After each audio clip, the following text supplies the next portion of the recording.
Good morning, everyone, and welcome to our presentation today. Thank you for attending. In the late 1960s, the philanthropist and collector David Rockefeller wanted to know more about a pair of terracotta busts he had inherited from his parents. Beautifully modeled in the Netherlandish style, they had been attributed to the French sculptor Michel Colomb, the male a bust of Philippe Le Beau, and the female Jeanne Lafal. And Conrad Mate, although the attribution was unconvincing, on the basis of his carved wood busts of Philibert of Savoy and Margaret of Austria. In the late 1970s, Rockefeller turned to the Fogg Museum for help, having a deep and important connection to the university from his undergraduate days. He arranged with then director Seymour Slive for the busts to be placed on loan. Reception was mixed. In an undated note, John Coolidge wrote to Slive that, quote, "They don't smell old," and "my quick guess, pure fakes, mid-19th century." In 1981, they were examined and treated in the Fogg's Conservation Department. The busts suffered from obscuring layers of soiling, a non-original and flaking resinous brown toning, and failing earlier restorations. And here's a detail of both.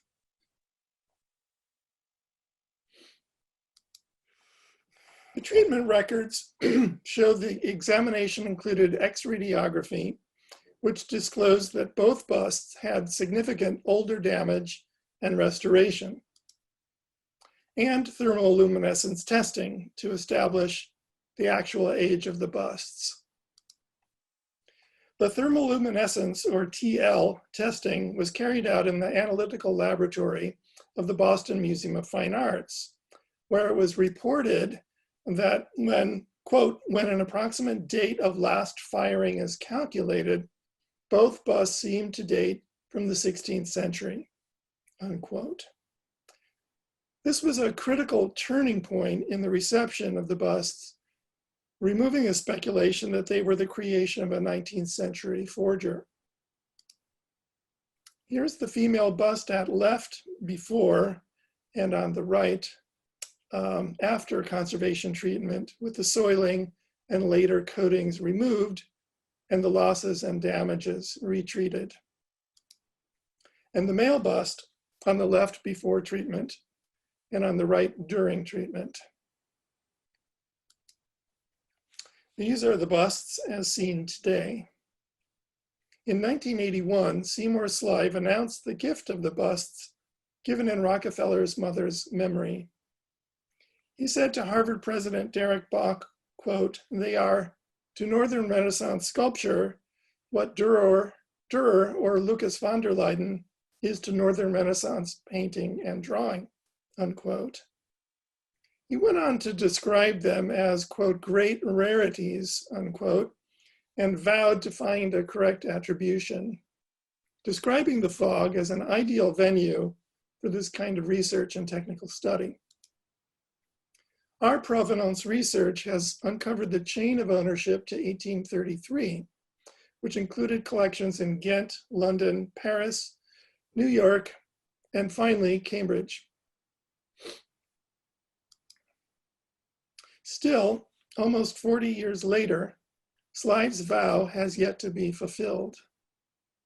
However, in the fall of 2019, HAA professor Felipe Pereda came to me with a proposal to conduct a new round of technical research to buttress his current thesis that the sculptor of these busts was none other than the Renaissance sculptor Pietro Torrigiano.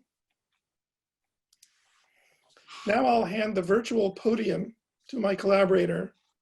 Dr. Pereda is the Fernando Zobeldi Ayala Professor of Spanish Art in Harvard's Department of History of Art and Architecture.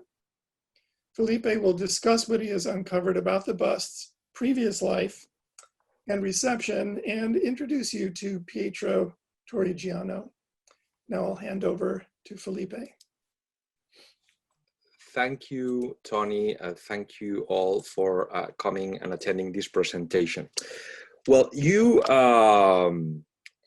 might have heard of Pietro Torrigiano, most probably not as an artist, but as the man who broke Michelangelo's nose. That actually is what makes him famous. What we know of Pietro Torrigiano is not too much. It mostly comes from the life, the biography that Giorgio Vasari included in his 1550 collection of artists' biographies. What he says in this biography is somehow paradoxical.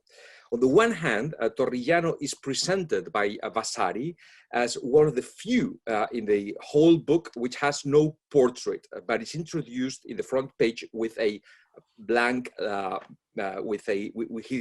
front page is left blank, unlike all the others which have a beautiful woodcut with their portraits.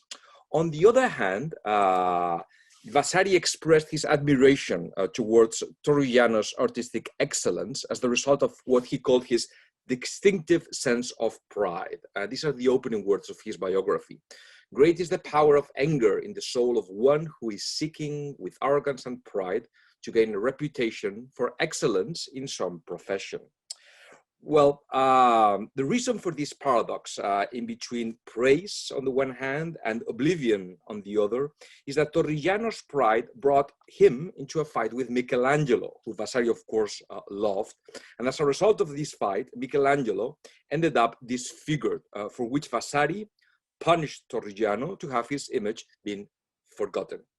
So Torrigiano is an excellent artist in the words of Vasari, that spent most of his life traveling, ending his days in Seville, where he arrived not from Italy, but from London. I will get to this in a moment. It was actually in Seville that he left some of his most important works, of which I would like to call your attention to two main things that will be of interest for when we look to the busts here in Cambridge. One, they're monumental painted statues, and they're extremely realistic. And second, they're all modeled in terracotta. That was Torrigiano's preferred medium as a sculptor since his training in Florence in the early 1490s, throughout his life until Seville. And this, of course, is the medium of the busts here in Cambridge. I think to understand his works, it will be important to provide some basic facts about his biography. I could use Vasari himself, but I would think that would be long and maybe boring. So I would use in its place a comic strip that was published in London in 59, sorry, that I promise you is absolutely accurate. It just translates into images what Vasari is saying, and it speaks about the fame of Torrigiano, which is something that I would like to discuss at some point. Well, the story begins in Florence. This is what you're seeing here, and of course, the two artists, Torrigiano and Michelangelo, are studying at the school or academy, the Garden of San Marco, that was made under the protection of Lorenzo the Magnificent in Florence. Both Michelangelo and Torrigiano were young, both were ambitious, both were promising, around 18 and 20 years old, more or less. So obviously they got into a fight, right? Torrigiano would later recall the episode at a meeting we had with the artist Benvenuto Cellini. And Benvenuto Cellini, his biography, recalls the exact words that Torrigiano used to describe what had happened at that time. And these are the words that you can read here. I was extremely irritated, and doubling my fist gave him such a violent blow on the nose that I felt the cartilages yield. And underneath, the mark I then gave him, to Michelangelo, he will carry to the grave. The comic strip brings a portrait of Michelangelo, which is based on no other than, of course, the famous portraits made by Daniele da Volterra, which actually do show Michelangelo showing the mark that he carried to his grave, his flattened nose that had him deformed for the rest of his life. I mean, this is just an anecdote, right? But it is more than an anecdote. It is an anecdote that I believe, and that's the argument of my research, explains Torrigiano as an artist. In fact, his hate towards Michelangelo hovers behind some of his most ambitious projects.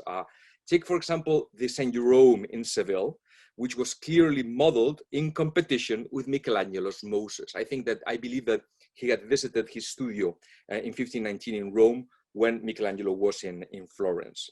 Torrigiano, in this work to the left, explored the possibilities of terracotta to produce what is not an imitation of, but wants to be more realistic and somehow more expressive than Michelangelo's, always in a life-sized statue. Whether he achieved that or not, that it is not to be discussed now.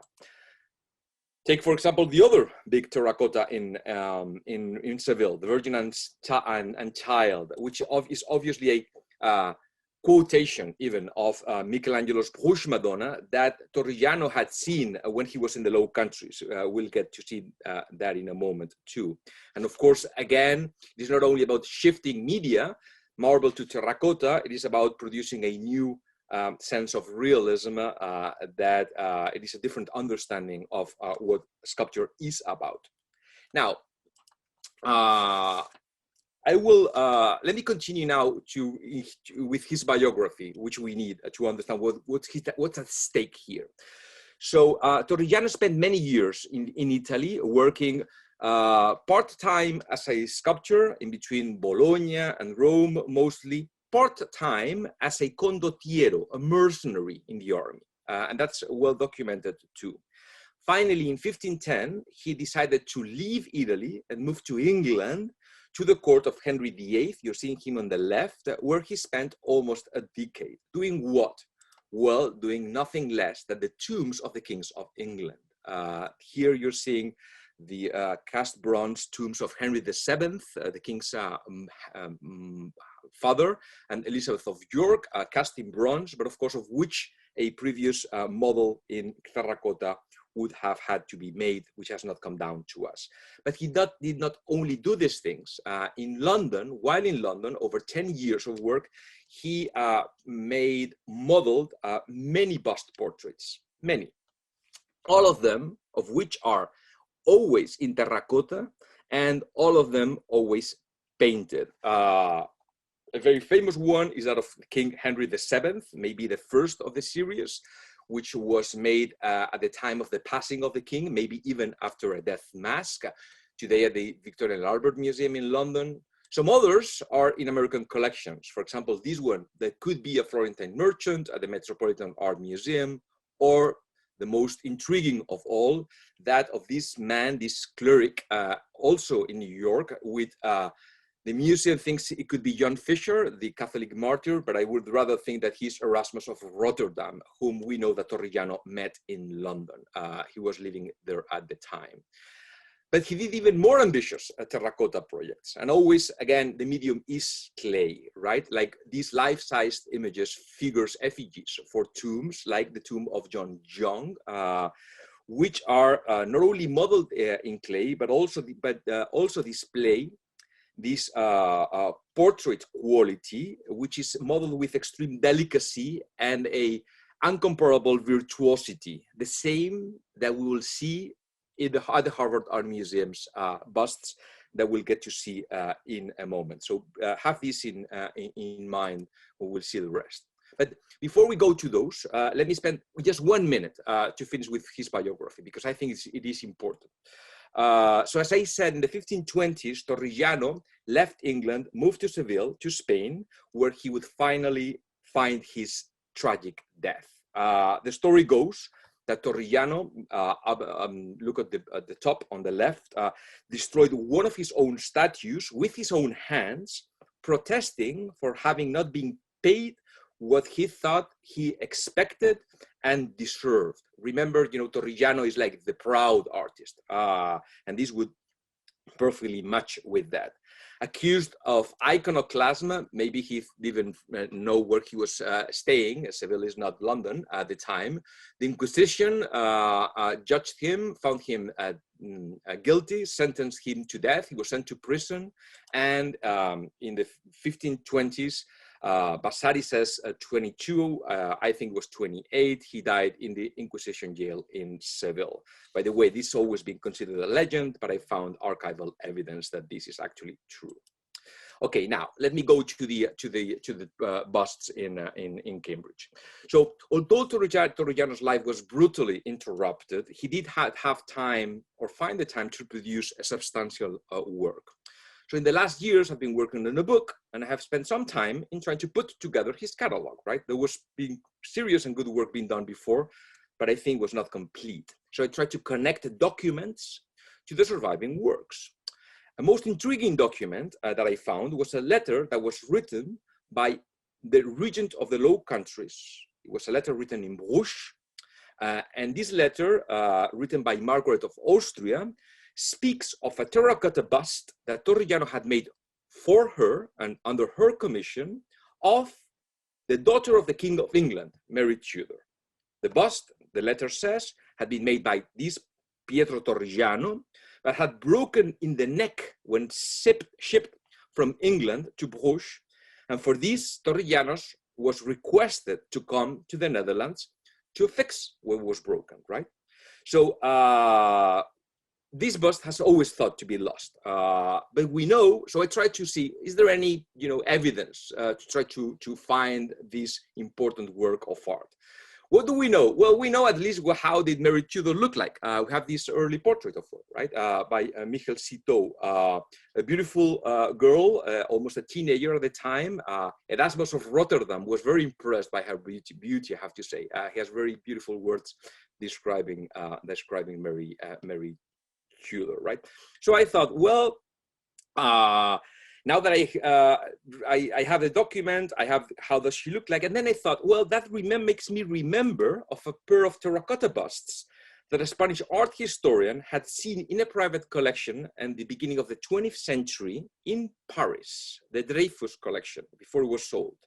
And when this art historian saw them in the Dreyfus collection in Paris, he wrote that they reminded him so much of Torrigiano. Of course, this article was written in Spanish, so it was lost in the literature. It never entered into any discussion on Torrigiano. So I started to look for them. I said, where are these things that were in Paris in the early 20th century? To my surprise, these were just across the street from my office. They were not on display, but belonged to the Harvard Art Museums. This is exactly how it happened. So I'm not joking. So my first step, of course, was to compare the woman of the portrait of Mary Tudor that I had to my bust portrait. And the similarity was, I believe, reasonably convincing. But that's not an evidence, right? We could, discuss and we could be skeptical to this. So second, I really needed to know if the sculpture had been broken, not anywhere, remember, but across the neck. And when I examined the sculpture, in Cambridge, I could not find such a fracture. So what I did is I asked people at the Harvard Museums to provide me if they had some old photographs before the restoration. And Jesse Park helped me a lot with this and provided me with one of these old photographs. And voila, it was or had been broken. So it looks like, I really had something. So this is the moment in which I reached out to Tony Sigel, asking him if he could provide some further evidence, which he did, and he will get to speak on that in a minute. But before I pass to Tony, let me spend my last minute on one specific element or aspect of these busts, which is why are they so strikingly monochrome? Unlike all the works that Torrigiano had been doing before, why are they not painted? Why?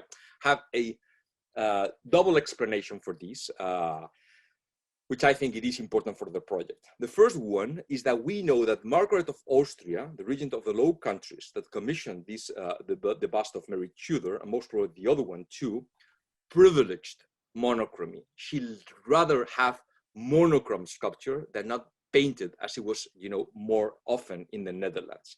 In fact, later artists working for her, such as Conrad Meid, to whom Harvard's busts have been, I believe, mistakenly attributed, continued this trend or taste, if you will, for in the next year. So Conrad might, that's my argument, is only copying what Torrigiano had done. That's kind of a basic explanation. The most important one is reason for having left them unpainted is that this gave opportunity for Torrigiano to explore the competition between the arts. Remember, competition has been important a word that I've used several times throughout this presentation. The word competition in Italian is translated paragone and refers to competition between individuals, but also between media. And of course, Torrigiano had been competing with marble, the medium of Michelangelo. So there's a competition, a paragone between marble and clay. But there's another one, more important maybe, which is that of the paragone, the competition between painting and sculpture. That is, how sculptors try to produce details or characteristics that seem to be only possible in the medium of painting. And actually, Netherlandish painting provided Torrigiano with the perfect ground on which to explore this competition between the arts and take advantage of it, right? And you can see here a comparison with Robert Campin. But some of the details that I don't have time to explore now are more eloquent on this. Look at the needle here, the crossing the hood of the bust of Mary Tudor, and how this is a distinctive element of not only the dress, but the excellence of realism of these artists.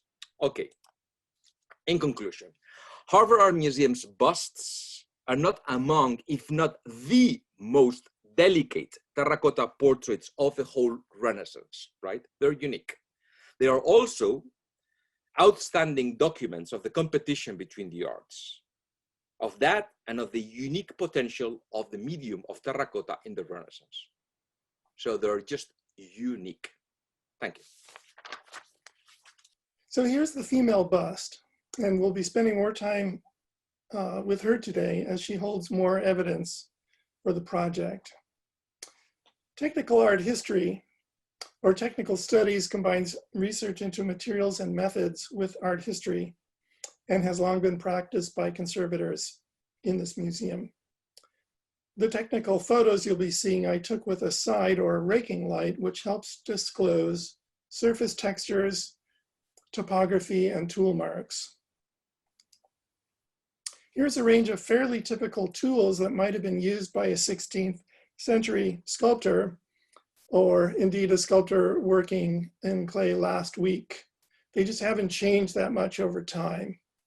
They include oval tip tools on the left and tooth tools on the right, and both of these types were used to make this model.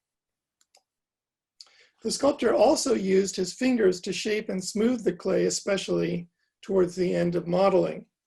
His fingerprints moving through the clay have left parallel linear striations from his fingerprint ridges.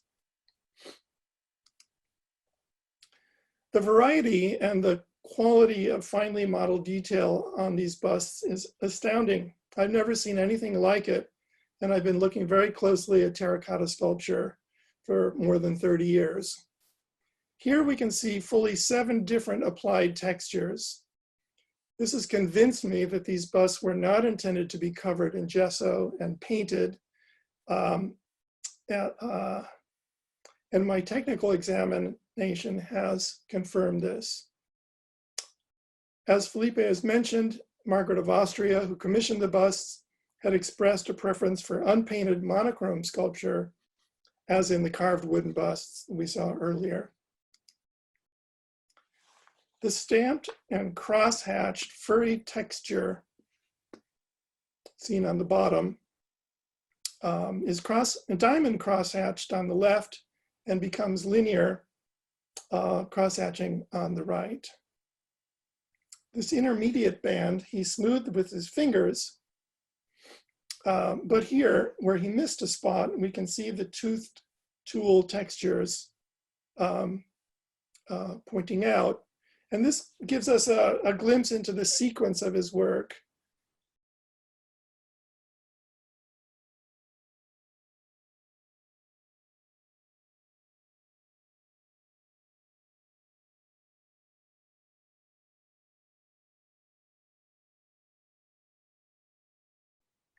What that tells us is that this shaping with a fine-tooth tool came before the fingertip smoothing, which effaced most but not all of the tool marks.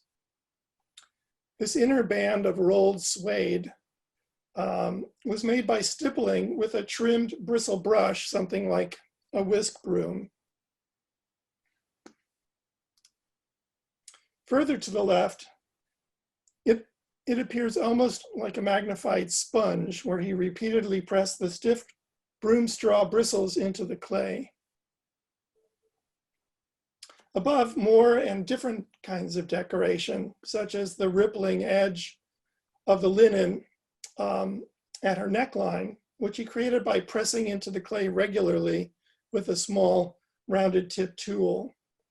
And below, he drew the cross-hatched band into the leather hard clay with a small stylus. So certain kinds of work were best done at different stages in the hardening of the clay. Earlier, when the clay was soft, it was much easier to move it and shape large masses, join coils to build hollow forms, and model sheets of drapery. Later, at the leather hard stage, he could incise and model very fine details, as we've seen here, and especially these tiny folds here at the top that he cut with the tip of a sharp knife. Then he would model their transition into larger and more varied folds below. Within the gap between her neck and headdress, we see that the headdress was built of separate sheets of clay. And since this textured border of her garments continues deep into a space that's inaccessible to tools, these textures must have been applied before her headdress was attached. So I was referring to these textures that we saw earlier disappearing into this gap. And clearly he couldn't have reached into here to apply it. So this had to be done before all of the drapery of her headdress was applied. So we're starting to understand something about the sequence of how he worked. And also that these were very much built objects rather than carved or modeled out of one giant heap of clay.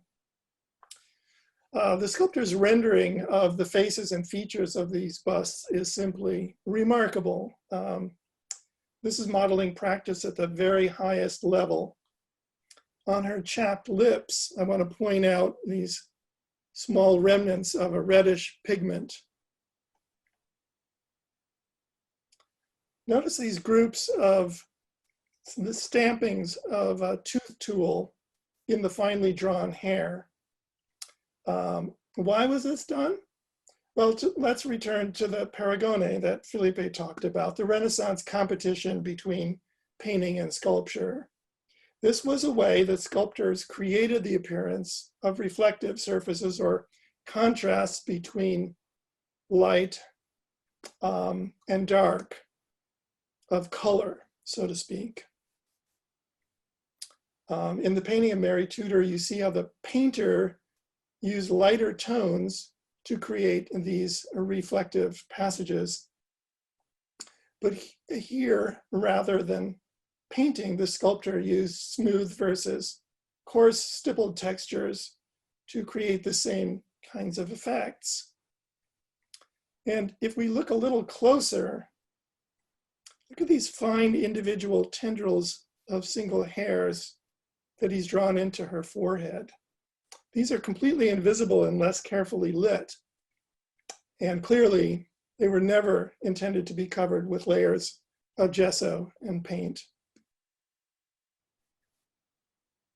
Another close-up detail showing the remarkable delicate modeling of her face and finishing of her skin. Note these very fine ridges in the surface left by the sculptor's smoothing fingertips. On her left side, we see more finely drawn individual hairs and darkly contrasting stamping in the hair. Her very delicate eyebrows were rendered with short, repeated, and angled tool strokes, each made from bottom to top. Such minute observations can be useful in comparison with other busts, as we shall see later. Remnants of a reddish-orange paint can be seen lining the inside of her eyelids, adding subtle coloration. There's the possibility, of course, that it was applied by a later hand, and I plan to analyze the pigments to compare what Torrigiano is known to have used. Her right eye echoes her left, again with red toning, and this same structure of hatched eyebrow and more individual strands of hair can be seen, perhaps to suggest the personality of the young woman peeking out around the edges. Now, let's take a look inside. When looking at X-rays, lighter means thicker and darker, thinner. The first obvious feature is the bust is hollow. Note the thick walls of clay that appear whiter in color, both in the front view and in the profile. Busts like these needed to be made hollow because during drying and firing, the clay will shrink up to 10% or even more. If the bust was left solid or the walls were too thick, the bust could explode in the kiln or certainly develop cracks. Making ceramic pots using the coil building technique, one rolls clay out into strips and then winds them in rising circles to build a hollow form. That is exactly how her head was made. The dark horizontal lines, which you see here all the way down the bust, are evidence of this coil-built technique and show where the individual coils were joined together, and I counted at least 13 layers here. The nose also was added in layers, and maybe you can see these very fine dark lines that describe that. As Felipe has mentioned, he discovered in the archival documents that the bust was broken, and again, right here within the neck, it seems to have broken at an assembly point where where the strips of clay, winding coils of clay were joined together. As clay dries and shrinks, cracks may open up where it has been assembled, and joins like this are a built-in weakness point. Restored, filled, and inpainted now, the break at the neck is almost invisible from the outside. I always look at the bottom of a terracotta for evidence of how it was made, and the impressed finger marks found all over the inside are proof that it was made hollow. These swirling concentric smoothing marks show the sculptor compacting the layers of clay together to consolidate them and make something strong and that would last. This was less possible here where the neck narrowed, and clearly that allowed shrinkage cracks to form, which were most likely the cause of the eventual fracture. Let's spend our remaining minutes on the male figure. His garments show much the same attention to detail as the female bust. He's dressed in a similar fashion with fine details very similarly rendered. As on the female bust, the gap between the figure and the outer and inner garments allows us to see how the figure was essentially dressed by the sculptor, his clothing applied as sheets of clay. These are close-up sculpture. The details are remarkable. Note the delicate individualized nostrils and the lightly pigmented lips. The techniques to render the suede hat, the hair, and the eyebrows are all parallel those used on the female bust. A view from below shows how the hair was modeled in sections on a flat surface, then applied to each side of the head. The X-ray shows essentially the same coil-built construction.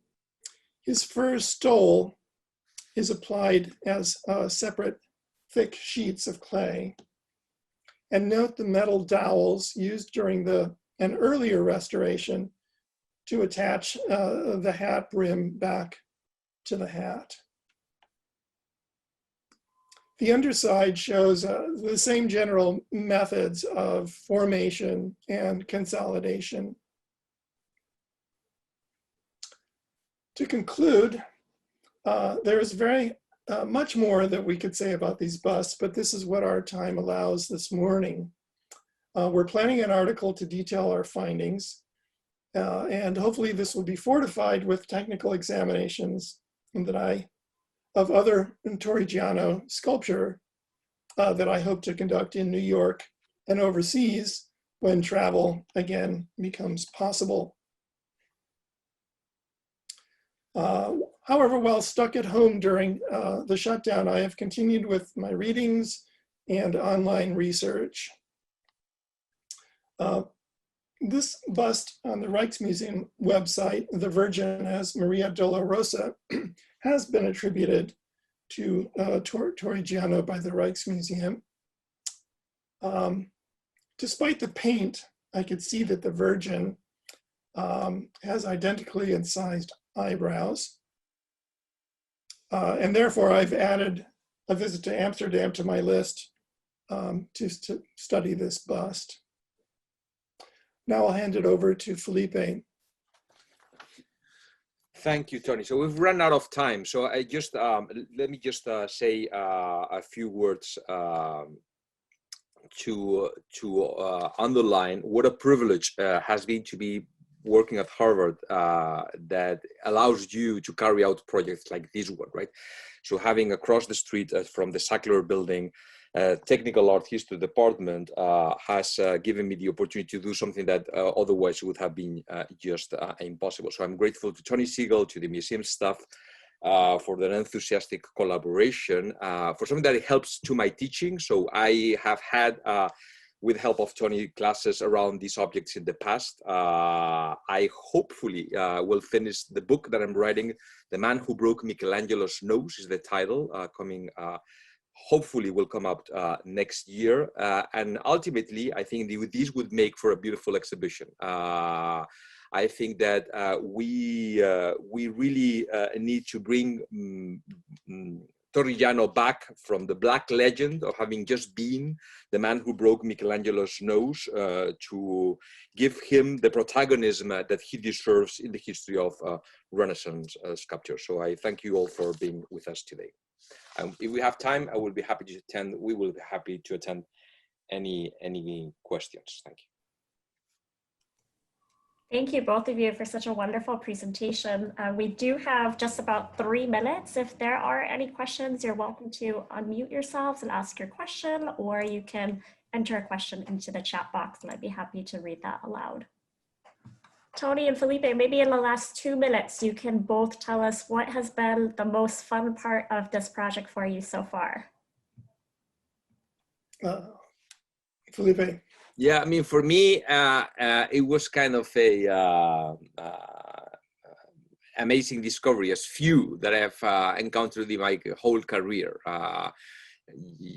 Thinking that, you know, those things, because you never think that you're gonna really completely discover such an important work for the artist that you're studying. So it was kind of something of a aha moment, right, when I saw that the break on the neck, and this has actually shifted my research in a ways that was less technical before, but I now think also thanks to been working with Tony, that it is certainly something that I really need to incorporate if I want to write a full comprehensive biography of who Torrigiano was. Thank you. Yeah, I would just say for me, you know, as a conservator, I'm working on things that are needed for loan, for exhibition, for, you know, to be put into the galleries during gallery reshuffling. I've always been fascinated with these, and they've always been such a mystery. And to have Felipe create this wonderful reason to really study and explore them has just been a delight. They're absolutely compelling objects. Excellent. Well, thank you both. That brings us just about the end of our time today. So thank you so much to both of you, and thank you to all of our participants for attending. Hope you enjoy the rest of your day and enjoy the rest of the sessions this afternoon. Thank you. Thank you. Thank you all.